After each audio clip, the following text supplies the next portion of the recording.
Então hoje nós vamos trabalhar o quarto mandamento, né? Nós já trabalhamos o primeiro, o segundo e o terceiro, mas o segundo e o terceiro nós fizemos em uma aula só. Agora nós estamos no quarto mandamento, e o quarto mandamento você se recorda que é sobre o dia do Senhor, né? Sobre o sábado. Então, eu gosto sempre de fazer um panorama do nosso planejamento, nosso plano de ensino. Então, basicamente, nós vamos fazer uma retrospectiva da nossa última aula. Vamos fazer uma leitura e análise do mandamento, do quarto mandamento. Está lá em Êxodo capítulo 20, se você quiser abrir na sua Bíblia. A interpretação ao longo da história da igreja acerca do sábado. Depois, vamos responder 3 perguntas. E aqui eu acredito que há uma diferenciação daquela nossa aula quando nós tratamos sobre o dia do Senhor. No ano passado, quando nós abordamos a Confissão de Fé de Westminster, lembram? Aqui nós vamos responder 3 perguntas, porque muitas pessoas elas sabem que domingo é o dia do Senhor, mas há uma nebulosidade acerca do que fazer, o que não fazer. Isso eu digo muitas pessoas mesmo. Eu mesmo tenho uma certa dificuldade. E teve um livro que me ajudou muito chamado O Dia do Senhor, do Joseph Pipa, da editora Os Puritanos. Esse livro aqui é muito prático e eu extraí muitas questões práticas dele. Então, as perguntas a serem respondidas serão: como preencher esse dia? Como fazer um planejamento antecipado?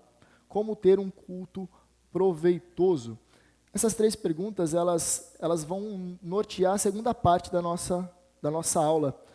A primeira parte nós vamos fazer essa abordagem histórica, então, e lá no finalzinho nós vamos responder o nosso questionário. O questionário é bem simples também, que nem nós sempre fazemos. A ideia do questionário é você fixar os pontos que nós vimos hoje. Então, vamos lá. Fazendo uma retrospectiva das nossas aulas anteriores. Os 4 primeiros mandamentos nos ensinam sobre a relação do homem para com Deus. Grave isso, porque isso aqui é muito importante e é uma das respostas lá das perguntas. Os 4 primeiros mandamentos, então, vão ensinar a relação do homem para com Deus. Do 5º em diante, até o 10º, vai tratar da relação do homem para com o homem. Isso é muito importante a gente saber. Então, não terás outros deuses, primeiro mandamento, né? Aqui eu resumi, não fazer imagens, é tudo relação do homem para com Deus. Não tomar o nome em vão, o santo nome do Senhor em vão, e lembrar do sábado, isso tudo relação com Deus. Agora, fazendo rapidamente uma retrospectiva, nós fizemos na nossa primeira aula, nós vimos como nós podemos analisar outras cosmovisões e entendemos que cosmovisões contrárias também podem se tornar deuses, né, ídolos nos corações ou no coração da igreja. Não fazer imagens é algo que a palavra ela nos orienta. Nós não podemos fazer imagem de coisa alguma com objetivo cultico, né? Por isso que as igrejas evangélicas e protestantes, né, em geral, elas não incluem imagens, né? Você não verá uma representatividade através da imagem de Jesus, né, do Espírito Santo, até o nosso símbolo, o logotipo da IPB, né? Eu expliquei que anteriormente tinha um pombo descendo, né, e aquilo ali foi um equívoco, eles tiraram ali, porque a gente não pode reduzir a pessoa do Espírito Santo a uma imagem de uma pomba, né? Aí, ali em Mateus capítulo 4, quando está acontecendo o batismo de Jesus, o Espírito desce em forma, né, de forma corpórea de pomba. Ele não é uma pomba, a forma que se assemelhou, a forma como os que estavam presentes observaram, é a impressão deles como uma pomba, né, mas não era uma ave, né, nós não podemos fazer essa redução. O terceiro mandamento, não tomar o nome em vão. Nós vimos que não tomar o nome não é simplesmente ficar falando o nome de Deus toda hora, mas tem uma característica um pouco mais profunda, porque o tomar o nome de Deus é não proferir, mas você representar. O nome de Deus habita no meio do povo de Deus. Nós, como cristãos, levamos o nome de Cristo, né? E tomar o nome de Deus é dar mau testemunho, é tornar o nome de Cristo algo, blasfemar o nome de Cristo, né? E por último, nós vamos entrar aqui sobre lembrar o sábado, e nós vamos fazer análise aqui do versículo 8 9 e 10, se não me engano 11 também. Êxodo, você pode abrir aí Êxodo, capítulo 20. Diz assim a palavra do Senhor: lembra-te do dia de sábado, para o santificar. 6 dias trabalharás e farás toda a tua obra. Vamos analisar esses 2 versos primeiro. A palavra lembra-te, isso é necessário que a gente perceba. Como tomar não é simplesmente falar, a palavra lembra-te tem uma abrangência. É observar e celebrar o dia do Senhor. Lembrar, então, quando você fala lembrar do dia do Senhor, não é somente, eu lembro que Deus ele descansou no 7º dia, né? Sua obra foi completa em 6 dias e no 7º ele descansou. Não é somente lembrar, trazer a memória, porque na nossa língua, lembrar é trazer a memória, né? Lembrei de algo aqui. Mas o lembrar é observar e celebrar esse dia. Então, nós como cristãos, e no judaísmo já havia essa ideia também, nós celebramos o dia do sábado, nós celebramos o dia do Senhor. O termo sábado é o Shabá, e o Shabá é derivado de uma palavra chamada descansar, né? Um verbo aqui, descanso. Então, quando nós vemos a palavra Shabá, que significa sábado, significa descanso. Então, lembre-te do dia de descanso, é o que o autor está colocando aqui, para o santificar. A palavra santificar aqui, olha que interessante. Deus estabeleceu o 7º dia como um dia santo para propósitos especiais. Então, tem um autor, eu não vou me recordar aqui, mas eu não lembro se foi Calvino que ele vai dizer. Ele vai dizer que o dia do Senhor é um dia para nós estabelecermos um grau de profundidade maior com Deus. E para mim foi maravilhoso. Você entender que o domingo não é somente um dia onde eu vou para o culto à noite, mas o dia inteiro eu tenho que reservar para aprofundar o meu relacionamento com Deus. É o dia inteiro. Dessa forma, elimina qualquer chance de quando dá 6h30, está chegando o finalzinho da tarde, e você fica pensando, será que eu vou para o culto hoje ou não? Né? Porque se você separou o dia inteiro para o Senhor, vai ser uma consequência natural você estar aqui.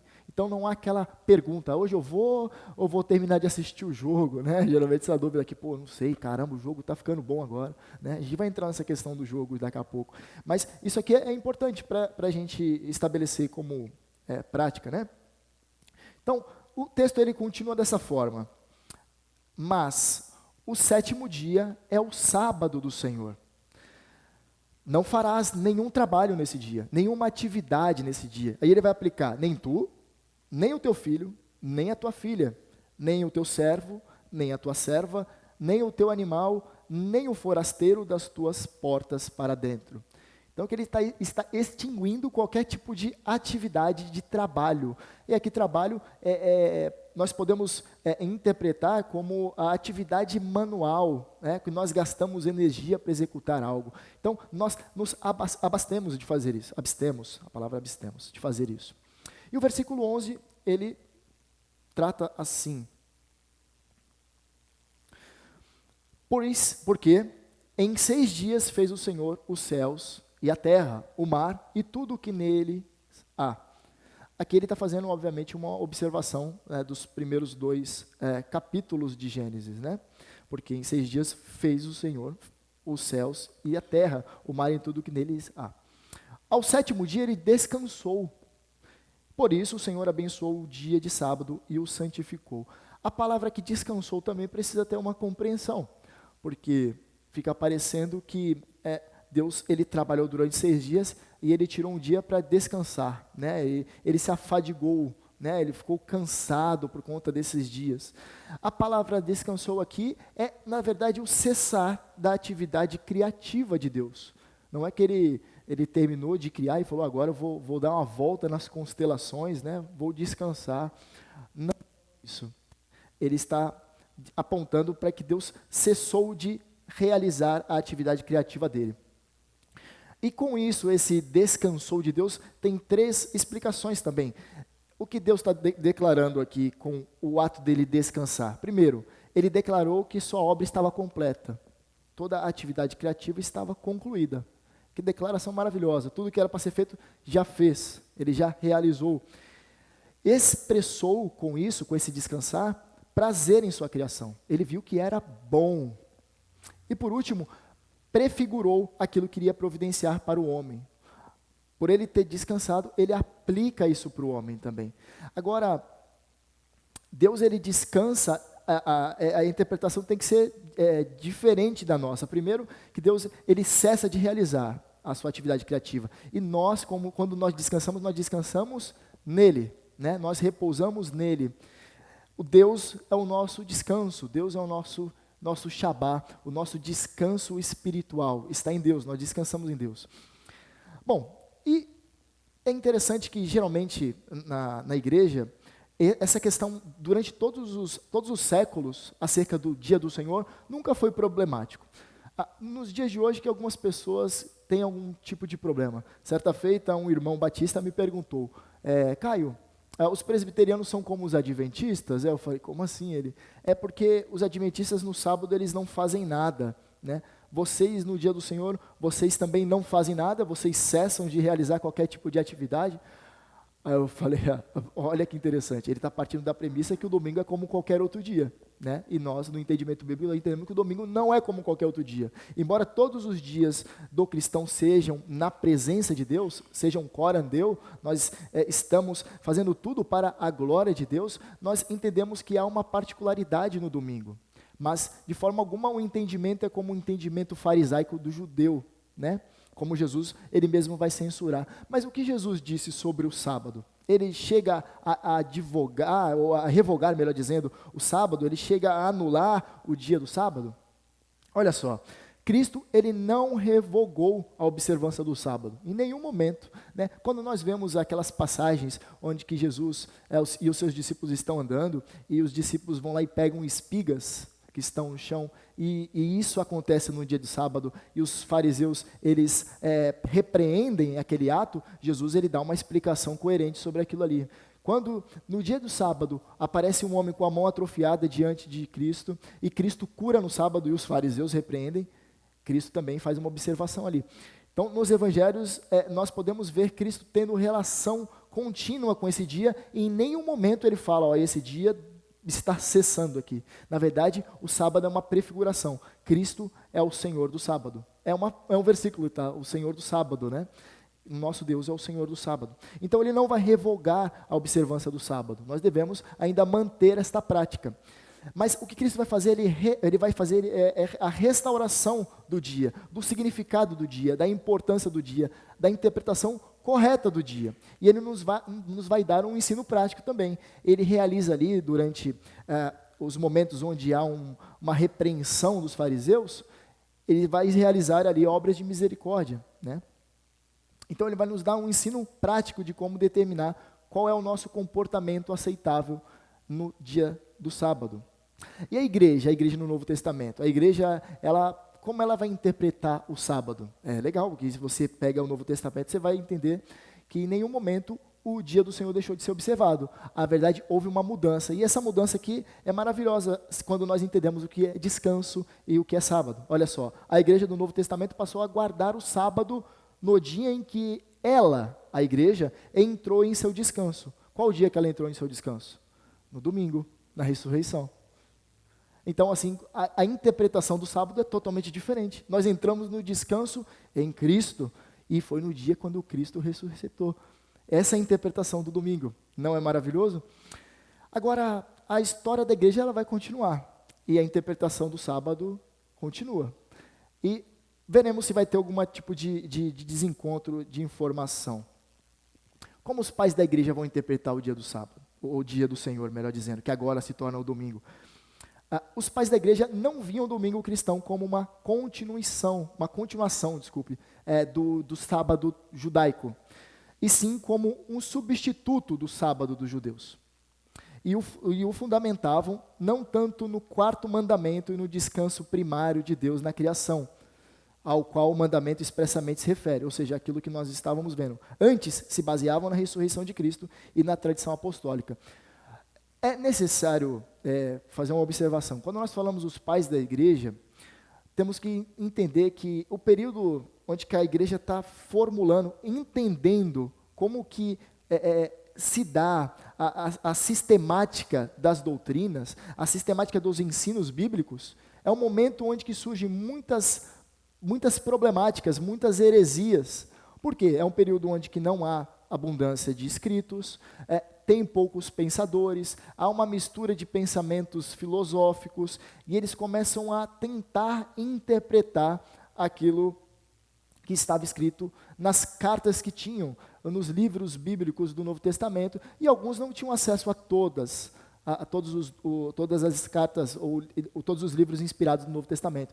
Então aconteciam muitas vezes interpretações equivocadas. E quando nós falamos assim, os pais da igreja, ou seja, esses primeiros cristãos que pensaram acerca do cristianismo, nós temos que entender que não havia uma posição uniforme, né? Mas algo que era unânime, né? Havia uma cerne. Eles entendiam que não era um substituto do sábado do judeu. Então, não vamos repetir como os judeus fazem, não é isso que nós fazemos. Nós entendemos que o domingo, o dia do Senhor, se baseia na ressurreição de Cristo e na tradição apostólica, ou seja, naquilo que os apóstolos deixaram escritos. Tá? Então, vai ter um momento de muitas vozes, um momento de muito barulho na igreja, para entender como que a gente compreende essa questão. Mas, em um dado momento, lá para o século IV, isso aqui já está mais bem consolidado, e o domingo se torna o dia do Senhor, de maneira que não há mais vozes contrárias a isso. Vai surgir depois com as seitas, né? Quando nós vemos a própria igreja adventista, que é uma seita, nós vemos isso muito forte, né? Eles retornando com esses princípios judaizantes, não se alimentar de animais impuros, né? De acordo com o judaísmo, eles não... Imagine viver uma vida inteira sem bacon, né? Eles não se alimentam de carne de porco, enfim. Mas aqui não há um embasamento bíblico coerente, aqui eles começam a trazer novas ideias e implementar. Bom, e como os reformadores eles vão entender? Novamente, vai ter uma grande variedade de pensamentos, porque a igreja ela se consolida o pensamento, é isso aqui, só que a igreja começa, durante o período medieval, ter várias ideias, incluindo aqui filosofias novamente. Então vem Tomás de Aquino com o pensamento aristotélico e começa a mesclar o cristianismo com outros tipos de pensamentos, e aqui a igreja ela começa a se desvirtuar. A base, o pressuposto, o alicerce não é mais a palavra de Deus, mas o pensamento naturalista, né, de Aristóteles ali, que Tomás de Aquino vai tentar cristianizar, né? Então o que vai acontecer na Reforma Protestante? Olha o que Lutero, eu sempre trago dois, né? Sempre trago Lutero e Calvino, porque eles são os nomes mais importantes, né? Se eu posso dizer assim, seria até um equívoco falar importante. Todos tiveram a sua importância, mas os nomes principais, assim, quando nós lembramos de Reforma Protestante, nós lembramos de Lutero, de Calvino, de Knox, nós lembramos de Zwinglio, enfim, Farel. Mas esses dois nomes, eles sempre nos dão diretrizes, assim. Às vezes eles vão discordar, às vezes eles vão concordar um com o outro, a maioria das vezes eles concordam. É curioso que eu estava até vendo um conteúdo esses dias, em um livro, e há um momento que, eu não lembro qual doutrina que era a certa que estava sendo tratada, mas Calvino ele se posiciona. Lutero, vendo a posição de Calvino, Lutero já está um pouco mais velho, né? Ele não se pronuncia sobre o assunto, né? Ele se mantém assim, quieto. Eu achei muito legal, porque Lutero sempre foi bem expressivo, né? Ele se mantém quieto contra a posição de Calvino. E Melanchthon, ele vai fazer a ponte aqui, Lutero vai morrer, e Melanchthon, que andava junto com Lutero, ele vai se alinhar à posição de Calvino, né? E depois Calvino morre, só fica Melanchthon, aí os outros ali contemporâneos começam a atacar ali Melanchthon, né? Aí eu percebo a força que tinha Calvino e Lutero. Quando eles estavam vivos, ninguém atacavam dentro do meio protestante, os atacavam, né? Mas assim que eles padeceram, vieram as enxurradas. Enfim, bom, vamos lá então para o que eles entenderam sobre o dia do Senhor. Lutero acreditava que as características principais da observância do sábado eram de obrigação universal e perpétua. Então, Lutero ele vai concordar que nós devemos observar o sábado, ou seja, que agora é o domingo, é o dia do Senhor, como uma obrigação universal, ou seja, todas as igrejas cristãs, e perpétua, assim, para sempre, até Cristo voltar. E Calvino ele vai fazer assim, ele acreditava que deve ser o sábado ou o domingo um dia sem ocupações nem empecilhos terrenos. Um dia de entregar nossas intelecções e faculdades mentais aos dons e graças que o Senhor nos proporcionou. Então, esse entendimento de Calvino aqui, nós vamos ver que ele vai nortear de maneira clara a Confissão de Fé de Westminster, né? Nós vamos ver praticamente com essas palavras aqui, né? Essa ideia de sem ocupações terrenas, essa ideia de entregar as nossas faculdades mentais, né? Reservar esse domingo, esse dia, somente ao Senhor.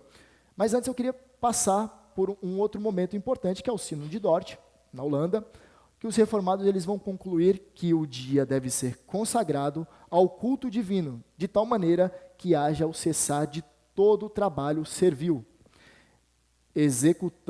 execuando-se, ou seja, não fazendo, as tarefas feitas por causa de alguma necessidade presente, e o cessar de recriações que venham a prejudicar o culto a Deus.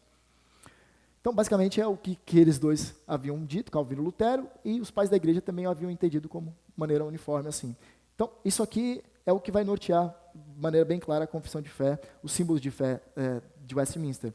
E aí, aqui é o último momento histórico, o Catecismo Maior de Westminster, na pergunta 117, vai responder sobre o dia do Senhor. O que nós devemos fazer?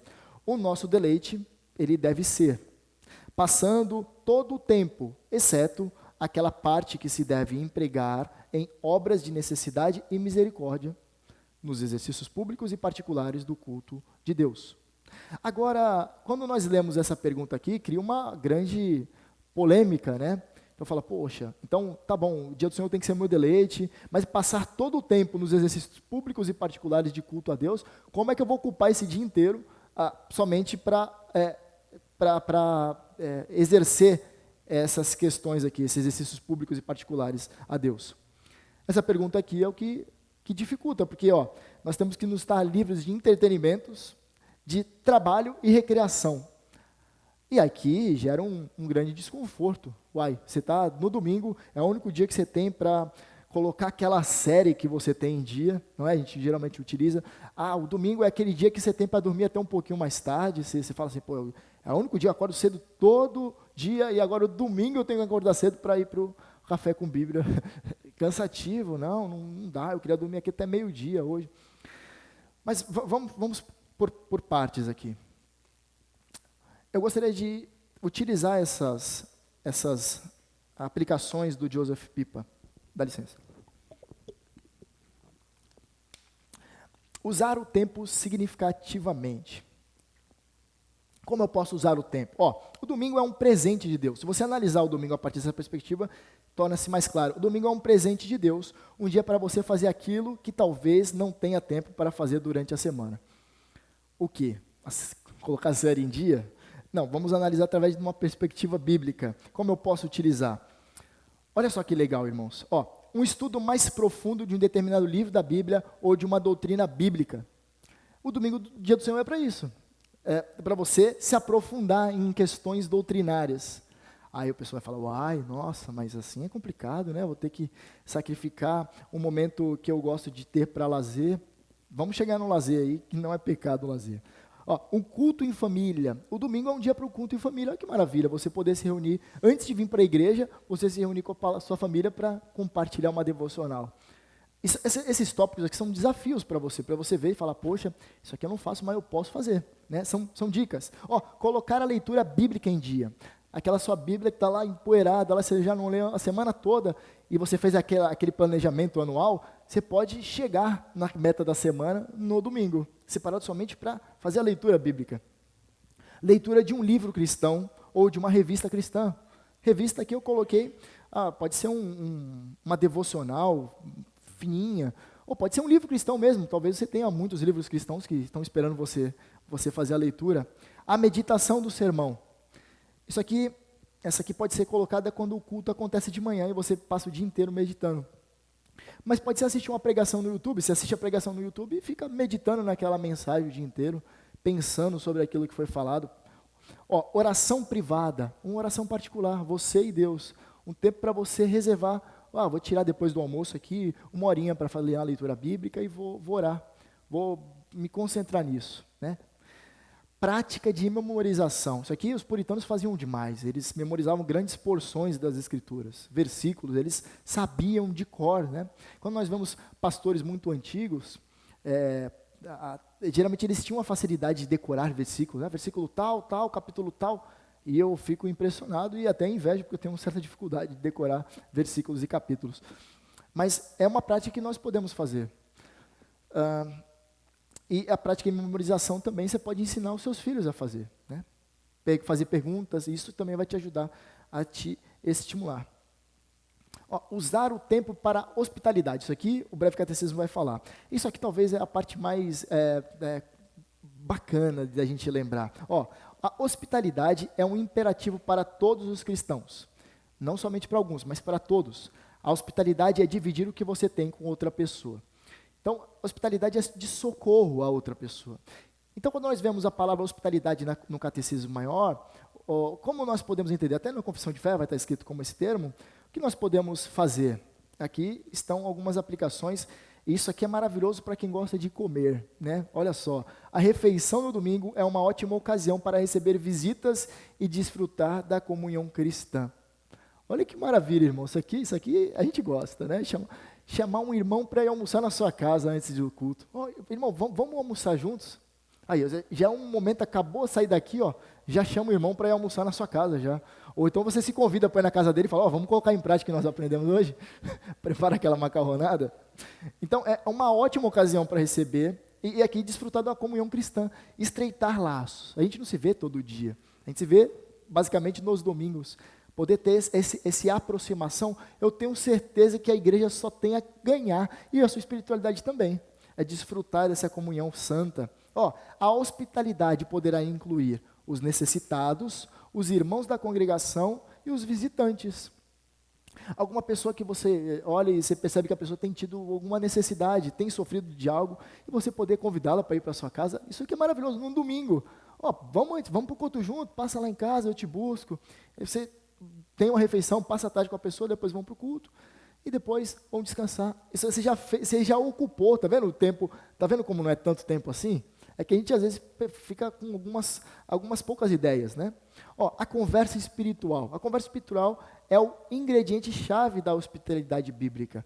Você vai se reunir com a pessoa, não somente para falar sobre questões relacionadas àquilo que nós vemos durante a semana, falar sobre o Palmeiras que nunca perde, ou a política, as notícias da política. Não sou somente isso, mas uma conversa espiritual, falar sobre as coisas de Deus. Falar, Deus tem me sustentado essa semana, e começa a compartilhar. E o irmão quer compartilhar também, porque ele experimentou experiências com Deus durante a semana. Isso aqui um edifica o outro e fortalece a fé um do outro. E aqui parece de maneira mais evidente que a gente está andando junto na mesma fé, com o mesmo objetivo, com o mesmo propósito, olhando para o mesmo alvo que é Cristo Jesus. Então isso aqui é algo para a gente praticar. E é algo gritante para nós fazermos. Num dia aqui, num café da manhã, e começar a falar, olha, essa semana foi difícil, mas rapaz, não sabe o que Deus fez. Eu não tinha R$1 no bolso, e aí você começa a contar, e aí você demonstra ali, através do teu testemunho, o que Deus realizou nessa semana. Mas eu estou falando aqui algo relacionado a algo financeiro, mas pode ser uma cura, pode ser algo, sei lá, você que sabe, você que tem experimentado andar com Deus.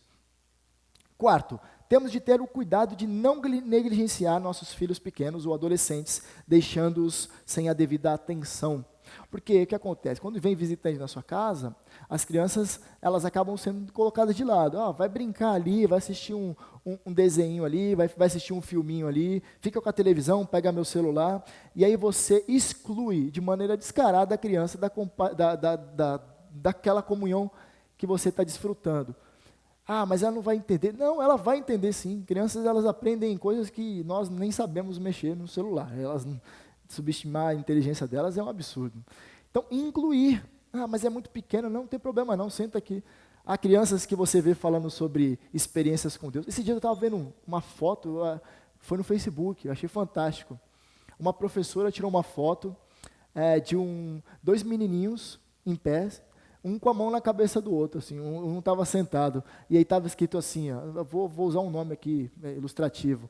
O Joãozinho falou que estava com dor de cabeça, e o Pedrinho e o Tiago Fala, nós vamos orar por você aqui. Colocaram a mão e começaram a orar para o menino ficar com dor de cabeça. E aí depois eu fui ver os comentários. A mãe do menino comentou lá, ó, e ele não teve mais nada de tarde. Olha que maravilhoso. Por quê? Essas crianças, elas estão desfrutando de algo. É uma comunhão, elas estão observando algumas coisas. E isso aqui está dentro do convívio dos pais. Ah, com certeza. Elas não aprenderam isso assistindo o Felipe Neto. Elas assistiram isso através de um convívio com os pais. E os pais possivelmente são crentes, né? Então, isso aqui é algo para a gente observar. Ter cuidado de não negligenciar nossos filhos pequenos ou adolescentes. Compra uma revistinha bíblica. Não subestime a inteligência deles. Ah, isso aqui mais para frente eles vão aprender. Compre um livrinho, leia a Bíblia junto com eles, os ensine, mostre para eles, passe, porque a única herança boa que você vai deixar não vai ser dinheiro, não vai ser roupa, não vai ser carro, vai ser instruí-lo no caminho. É a única herança que você tem para deixar para o seu filho, é isso aí. O resto é tudo vai apodrecer, vai virar verme, a ferrugem vai comer, né? A gente tem que pensar sobre isso. Bom, enfim, usando o tempo para obras ministeriais, isso aqui é colocado também. E eu achei muito interessante, porque eu pensava que o domingo não era um dia para fazer reuniões relacionadas a planejamento, estratégicos, relacionados a ministério, mas muito pelo contrário, é sim um dia para a gente fazer isso também. Igrejas também poderão proporcionar oportunidades especiais para a comunhão nos domingos. Então você participa de algum ministério, e dentro daqui da igreja, vamos organizar um almoço só com o pessoal que fica na entrada, o pessoal que faz parte da limpeza da igreja toda, o pessoal do Ministério do Jovem, do Louvor. Vamos fazer um almoço aí antes de... Vamos almoçar aqui mesmo, talvez. Né? Ter esse momento de comunhão e poder desfrutar isso de maneira que todos sejam edificados, todos possam olhar um para os outros, entendendo que todos estão no mesmo propósito. O autor ele vai trazer algumas aplicações. Olha só. A primeira delas, reuniões de equipes de ministérios, como eu mencionei aqui em primeiro. Testemunho em lugares públicos. É você falar do amor de Deus em lugares públicos. Ah, vamos sair para dar uma volta na praia? Aí sai você e sua esposa e você sai com um propósito.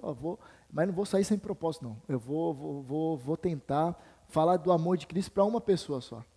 Uma oportunidadezinha, uma brechinha que você tiver aí, você vai testemunhar a Cristo. Apoio a casas de recuperação. Isso aqui é bom, pastor Vidal? Isso aqui é legal, né?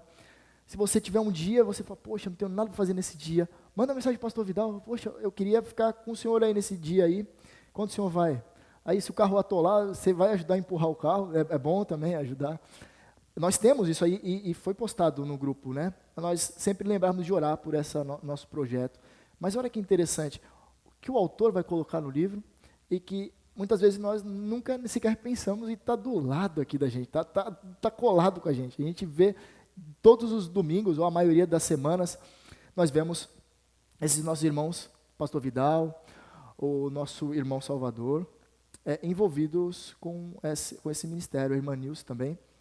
Nós podemos colocarmos o nosso dia do Senhor em ação, de maneira que venha glorificar Deus, estando lá também. Isso aqui é uma dica maravilhosa, né? Apoio à casa de recuperação. Ministério em presídios. Eu nunca fui em ministério em presídios, né? Fazer visita aos presos. Conheço irmãos que iam fazer capelania. E eu conheço alguns irmãos que fazem até os dias de hoje. Se você quiser, eu posso te indicar. Ministério em presídios. Ir lá falar para os presos, visitar os presos. É uma recomendação bíblica, né? Visitar os presos. Pregar o evangelho para eles, mostrar que há um caminho, há uma saída para eles que se encontram detentos. E assim também você vai estar aproveitando bem o dia do Senhor. Visitas a entidades tais como asilos. Isso aqui é observável. Um asilo. O asilo é um local onde que, lá no JMC tem essa eu vou ter que fazer isso ano que vem. Os seminaristas eles têm que visitar asilos, têm que sentar com idosos, e muitos idosos que são abandonados pelos familiares, né? Eles não têm mais ninguém. E você pode ser um instrumento de Deus na vida daquela pessoa que está no fim da vida já. Veja só, a pessoa ela não ouviu nunca sobre o amor de Cristo. Ela está no fim da vida e você indo até lá, você pode ser boca de Deus para aquela pessoa ali. E aquela pessoa desfrutar o finzinho da vida ali, conhecendo a Cristo e morrendo, mas sabendo que viverá para sempre nele. Que maravilhoso isso aqui, né? É desafiador, irmãos. Mas é que a gente pode utilizar. Ó, evangelismo de porta em porta. Não é gostoso, não, irmãos. Evangelismo de porta em porta. Não é. O pessoal pensa que a gente é testemunha de Jeová. Porque o testemunho de Jeová, eles acordam cedo, eles fazem, né? Lá no JMC nós temos que fazer evangelismo. E é de porta em porta. E é terrível, irmãos, porque é terrível ao mesmo tempo você sai feliz, porque quando você é insultado, você fala, estou sofrendo por amor a Cristo, né? Você fica todo contente.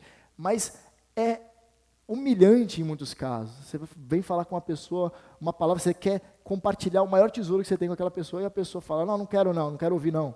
Não quero, não, tá bom, não, tenho já uma religião, e te expulsam. Mas isso aqui é algo muito proveitoso, evangelismo de porta em porta. Talvez você mora num prédio, você pode bater na porta da pessoa, ela fala, olha, tem uma reunião de um grupo familiar aqui perto da nossa casa, se você quiser participar, explica, você dá primeiramente faz um convite para ela, e ela vem até você, vem atrás de você, através de um mero convite, e você vai lá e num grupo familiar vai ter um evangelismo. Uma casa, você pode pregar e falar, nós temos um encontro aqui semanal, onde nós lemos a Bíblia, nós compartilhamos a palavra de Deus, oramos um pelos outros, e ainda tem um lanchinho. Geralmente quando a pessoa sofre, qualquer oração é bem-vinda, né? Então, se você falar que vai ter um momento de oração e vai ter comida, muito provavelmente é meio caminho andado já, né? O resto o Senhor realiza. Mas se você fizer isso aí, falar que tem um lanchinho e tem um momento de oração, aquele momento de dificuldades, certamente essa pessoa vai vir. Pessoas, elas estão sedentas por alívio, né? Um alívio que somente Deus pode dar. Visitar pessoas que estão enfermas ou solitárias. Pessoas que você conhece que estão enfermas, estão adoecidas, né? Que não estão acamadas. Você pode as visitar. Pessoas que são solitárias, pessoas que não se relacionam com outras. Aí você tem até dificuldade para se relacionar com ela também. Você fala, poxa, como é que eu vou chegar naquela criatura ali, né? É difícil. Nós, no nosso encontro dos jovens, nós vimos sobre entrar no mundo das pessoas, né? Bom, e discipulado também. Você que é um cristão mais maduro, poder andar com um cristão mais jovem e instruí-lo na palavra. Terceiro, casais experientes na fé fazerem aconselhamento pré-nupcial ou ajudar casais que estão com dificuldades conjugais. Casais ajudando casais. Um casal que viu um casal mais jovem fala, vem andar com a gente aqui, vamos marcar de novo comida, hein? Vamos marcar um almoço aqui. E ali, o casal mais velho, ele pode dar os caminhos das pedras. Como é difícil uma vida conjugal, mas tem um caminho que nós traçamos aqui, que se for por aqui, você não escorrega, né? É que nós podemos aprender bastante. Próximo. Esse aqui, se eu não me engano, é o penúltimo. Planejamento antecipado. Se nos achegarmos ao dia do Senhor, dessa maneira, podemos esperar uma grande bênção de Deus. Você já veio para o culto e Deus não falou com você? Então, esse planejamento antecipado aqui pode te ajudar. Olha que interessante. Primeiramente, ele vai abordar 3 aspectos. Aspecto mental, aspecto físico e aspecto espiritual. Primeiro é o mental. Olha que recomendação maravilhosa. Use o dia de sábado semanal, ou seja, o sábado ontem mesmo, tá? Não estou falando do domingo, o dia do Senhor, falando use o sábado semanal para cuidar de detalhes que são de sua responsabilidade no trabalho e em casa. Então, não deixe para fazer tudo no domingo. Domingo é o dia que eu tenho para lavar o quintal, né? Aí você aquela correria danada, e atrasa o almoço, e atrasa a hora de se vestir as crianças, chega no culto atrasado, e vem brigando no carro, que chegou atrasado, a mulher demorou para maquiar. E aí aquele turbulhão, chega aqui, o cara está com raiva lá do almoço, lá ainda, que não deu tempo de fazer nada. Então, se nós nos organizarmos, se nós tivermos um planejamento antecipado, meu professor fala que planejamento antecipado é errado, né? Que todo planejamento já é antecipado, já veio antes. Mas deu para entender, né? Um planejamento anterior, você não se frustra tanto. Aprenda a planejar tudo de antemão. Cuide para que o carro esteja abastecido. Você já foi sair, o carro está na reserva? É porque você não pensou um dia antes, né? Fala, poxa, já poderia ter deixado abastecido. Chegaria no culto um pouco mais cedo, tem aquele momento de oração, eu poderia chegar antes da luz apagar. Olha que maravilha, chega antes da luz apagar, aí você vê que está todo mundo conversando, a luz apagou, um silêncio, paira sobre aqui, aí você vai para o seu cantinho. Então você cuide para abastecer o seu carro antes. Isso aqui são dicas. As compras estejam feitas antes. Faz a compra no sábado. aquela fila maravilhosa lá do som, do Atacadão está te esperando, do açaí, vai lá, enfrenta no sábado mesmo. Sábado geralmente o pessoal sai, então o pessoal não quer comprar no sábado de noite, ou no finzinho do dia. O pessoal quer comprar no domingo de manhã. Aí você deixa para no domingo de manhã, é aquela correria danada. Então deixa já as compras feitas. A roupa para o culto, já deixa separada lá. Homem é mais fácil, né? Que a gente só pega a roupa, dá uma chacoalhada, se ela não tiver amassada, maravilha, não precisa nem passar. Às vezes está só um pouquinho amassado, fala, no corpo estica, né? É a nossa máxima, essa aqui, ó. No corpo estica. Aí a mulher demora um pouco mais, que ela vai escolher a roupa, vai comprar um sapato, vai fazer a maquiagem, ela vai secar o cabelo. A gente não tem essa dificuldade. Mas se houver um planejamento nisso, não há rusgas, né? Antes de virmos para cá. E as refeições também. Bom, o que eu vou fazer para o almoço hoje, né? Eu queria fazer um estrogonofe. Aí falta batata palha. A batata palha faltou. Então tem que ir lá no mercado. E a pessoa sai, e aí perde tempo, compra batata palha, lembra que tem que comprar sabonete, tem que passar na fila do açougue, que acabou o frango também, aí começa a ficar na fila, e quando vai ver, vira um bolo de neve, a pessoa gasta mais, porque ali ela vai lembrando do que tem, né? E ao mesmo tempo ela se atrapalha todo na sua organização. E aqui é o aspecto mental. A mente da pessoa não descansa, né? Que tá uma bagunça, ela não consegue se concentrar num culto. E está cheio de preocupações. Aspecto físico. O cansaço do domingo poderá ser a maior evidência de que nos desgastamos muito no sábado. Às vezes trabalhamos ou nos divertimos até a exaustão no sábado. Porque o sábado é aquele último dia antes do domingo, né? Então você fala, poxa, hoje eu vou esticar até 2 horas da manhã, né? Hoje eu vou ficar até mais tarde aqui me divertindo, ou então mesmo trabalhando, né? Vou trabalhar até mais tarde porque amanhã já não faço nada. Aí chega no domingo, você está exausto, você está cansado demais porque você não conseguiu se organizar melhor, né? Tenha cuidado de estar fisicamente pronto para o dia do Senhor. Veja só, se você chegar no culto do Senhor e você fica com muito sono, é porque você não se planejou um dia antes, né? Você não dormiu o suficiente de manhã, às vezes por conta da demanda mesmo, você está cheio de coisa para fazer e você não conseguiu fazer esse monte de coisa, e você vai chegar exausto aqui. Mas aí, se você tivesse dormido 1 horinha antes do culto, você chegaria aqui novo. Sabe aquela oração, aquela dormidinha depois do almoço? Aquilo ali é maravilhoso, irmãos. Aquilo ali é divino demais. Come, dorme depois. Nossa, com um ventiladorzinho assim, baixinho. Você acorda novo, zerado. É a siesta mexicana, né? Os mexicanos fazem isso, né? Eles dormem depois do almoço, tem um tempinho lá. Enfim. E o terceiro aspecto? Nós vimos o físico, agora o espiritual. Devemos começar o dia do Senhor agradecendo pelo seu dia, agradecendo pelo dia do Senhor e os seus grandes benefícios. Então, quando você começa um dia de domingo agradecendo ao Senhor pelos seus grandes benefícios, o entendimento sobre o domingo não é somente o finzinho do dia, não é somente depois das 6 horas você tem que se arrumar correndo, mas é o dia inteiro. A sua perspectiva muda, a forma de se planejar muda, a forma de você se organizar para ir para o culto muda. Então, devemos começar o dia agradecendo pelas maravilhas. Nós somos indignos, irmãos. Nós temos o privilégio de estarmos diante da palavra de Deus e ouvirmos sobre Ele. Nós podemos estar com pessoas cristãs, caminhando com pessoas cristãs que amam a Cristo. É um privilégio maravilhoso poder estar com vocês. Olha só, você tem que se recordar no seu coração que esse é o dia designado para celebrar a ressurreição do nosso Senhor e a vida eterna que temos nele. Olha, quando você lembra que o domingo é o dia do Senhor, é o dia da ressurreição, todo domingo é domingo de Páscoa. Todo domingo é domingo de Páscoa. Todo dia você acorda celebrando, o Senhor ressuscitou. Maravilhoso, eu tenho esperança. Olha que alegria, já fica contente. Daqui a pouco, só não pode se empolgar tanto, senão acaba saindo uns labachúrias.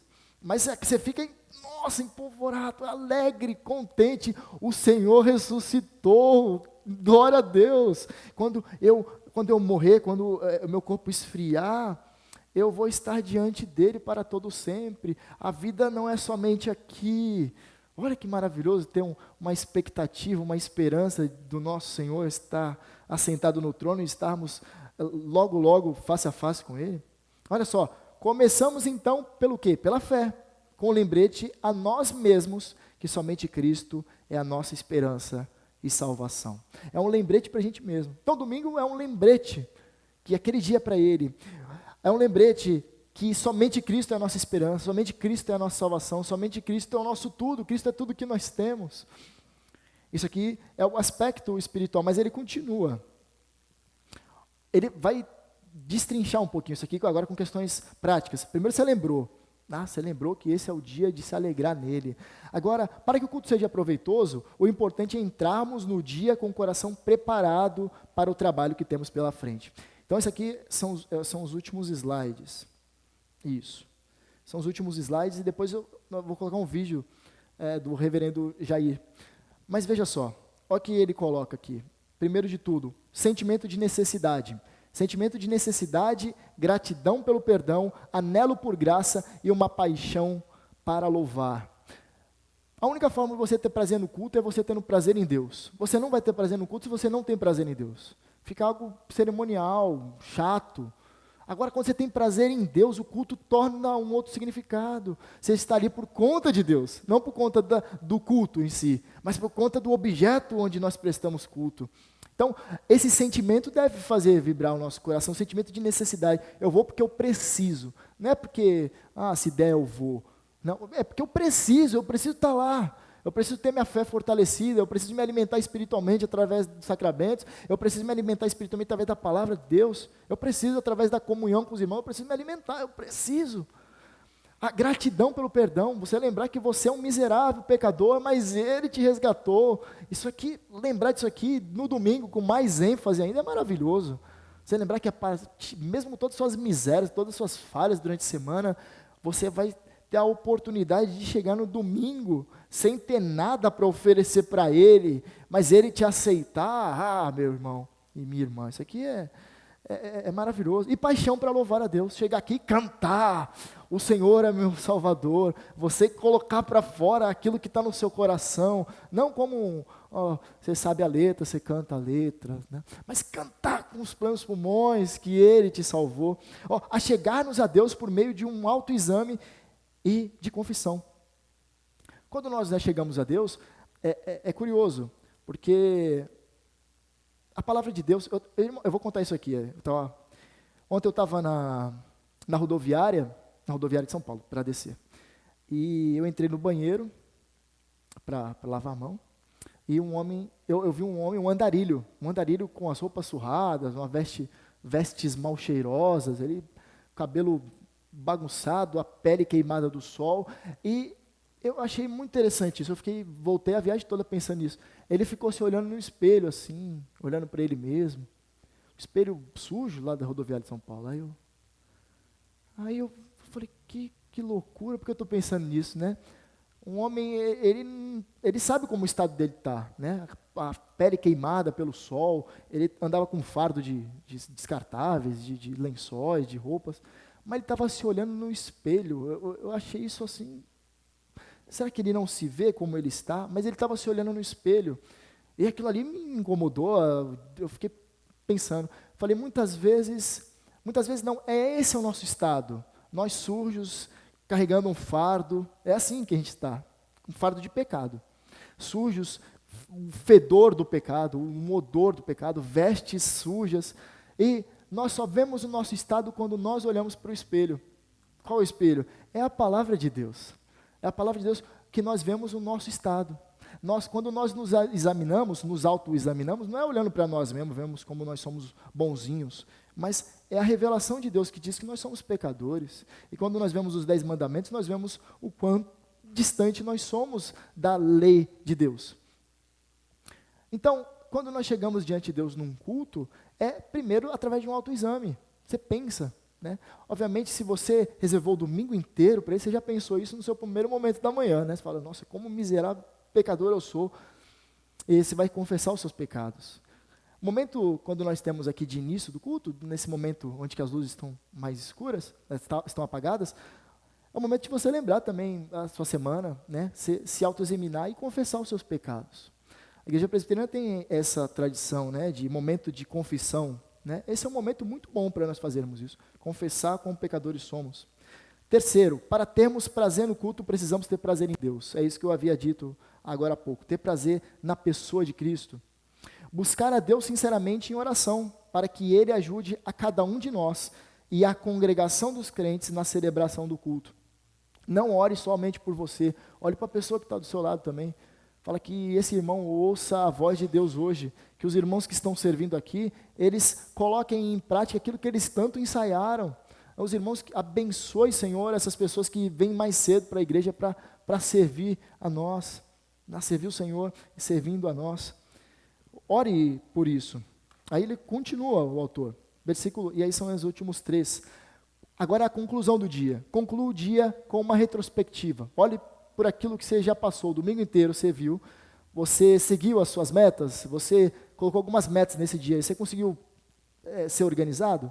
Considere o uso do dia que você e o que você realizou. Você conseguiu fazer tudo o que você esperava? Agradeça ao Senhor, agradeça pela palavra. Antes de dormir, agradeça pela palavra que foi pregada, agradeça pela igreja que você está. Tantos irmãos querendo estar numa igreja bíblica por aí, irmãos enredados em sistemas diabólicos que se dizem religiosos, evangélicos, diabólicos, e você está na igreja bíblica, onde você pode usufruir de uma vida cristã saudável. Isso aqui é um privilégio para poucos. Agradeça a Deus por isso. Peça para que Ele coloque o seu selo sobre o dia do Senhor. Fala assim: Senhor, por favor, faça que esse dia, esse sábado, ele seja selado no meu coração. Esse domingo, esse dia do Senhor seja algo sagrado no meu coração para devotar somente a Ti. E olha, e que Ele desperte em você maior desejo pelo descanso eterno, aquilo que nós vamos desfrutar. E assim nós aproveitamos bem o culto ao Senhor. Então, o dia do Senhor ele não acaba no culto, ele prossegue. Quando nós saímos para comer uma pizza, ainda nós estamos testemunhando, e estamos testemunhando Cristo através da nossa comunhão, nós estamos desfrutando de um relacionamento de igreja ainda. Quando você sai com os irmãos, vamos lá para casa, vamos ficar lá um pouco, você está dando sequência no culto. É um culto, ainda mais, não é mais um culto solene, que já foi concluído já, mas você está prestando ainda o dia do Senhor, está prestando culto no dia do Senhor a Ele.